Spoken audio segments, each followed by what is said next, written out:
এই ম্যাচটা ছিল এক কথায় আগুন বনাম ঝড়ের। একদিকে সাউথ আফ্রিকা, অন্যদিকে নিউজিল্যান্ড। স্কোরবোর্ডে 170 রান তুলল সাউথ আফ্রিকা, অন্য পাশে নিউজিল্যান্ড 170 কিলোমিটার বেগে এলেন ঝড় উড়িয়ে আগুন নিভিয়ে দিল। চলে আসি খেলায় মূল পর্বে। টসে জিতে নিউজিল্যান্ড বল করার সিদ্ধান্ত নিল। দক্ষিণ আফ্রিকা ব্যাট হাতে নামলো আত্মবিশ্বাস নিয়ে। ব্যাটিং করতে নেমে দক্ষিণ আফ্রিকার শুরুটা ছিল চমকপ্রদ, তবে সেটা দর্শকদের জন্য নয়, খোদ নিজেদেরই জন্য। কুইন্টন ডিকক 10 রান করে বিদায়। রিকেলটন মাঠে এলেন আর গেলেন। গোল্ডেন ডাক করে মনে হচ্ছিল প্যাভিলিয়নের রাস্তাটা খুব মিস করছে। মিলার তেমন কিছু করতে পারেনি, কিন্তু মাকরমের আউটটা আমার খুব সন্দেহজনক লাগছে। যাই হোক, তবে আসল নাটক শুরু হয় মিডিল ওভারে।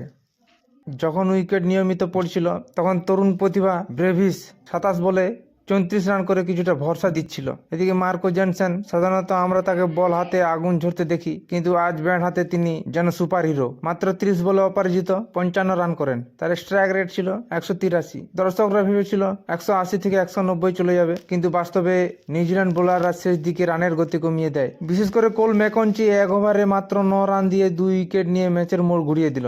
শেষ পর্যন্ত 20 ওভারে 8 উইকেট হারিয়ে সাউথ আফ্রিকা 169 রান সংগ্রহ করলো। 169 রান তাড়া করতে নেমে নিউজিল্যান্ডের ওপেনাররা এমনভাবে শুরু করলো যেন তারা 169 নয় 300 রান তাড়া করতে নামছে। প্রথম ওভার থেকে আক্রমণাত্মক মেজাজ, বল সীমানার বাইরে যাচ্ছে আর বোলাররা কেবল তাকিয়ে দেখছে। দর্শকরা বুঝতে পারছিল আজকে ঝড় উঠবে। এরপরেই শুরু হলো এলেন ঝড়। মাত্র 33 বলে 100 রান। তার স্ট্রাইক রেট ছিল 303।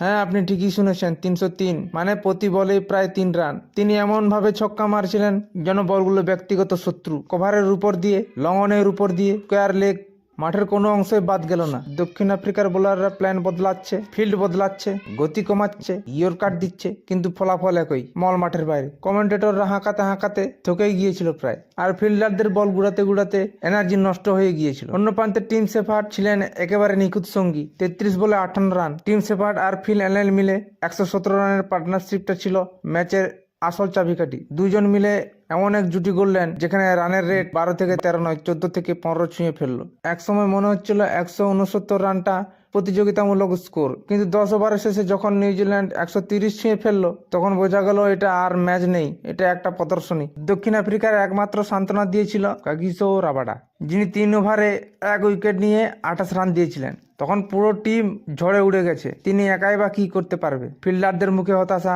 বোলারদের শারীরিক ভাষায় ক্লান্তি, সবই পরিষ্কার ছিল। শেষ পর্যন্ত 13 ওভারে এলেন ঝড়ে সাউথ আফ্রিকা বিদায় নিল। 9 উইকেটের বিশাল জয়, যেন কেউ টার্গেটকে গুরুত্বই দিল না। নিউজিল্যান্ড এখন ইয়াস করে বসে আছে, তারা দেখতেছে ফাইনালে তাদের বলির পাঁঠা কে হয়। আপাতত এইটুকুই, দেখা হচ্ছে পরের ম্যাচ রিভিউতে।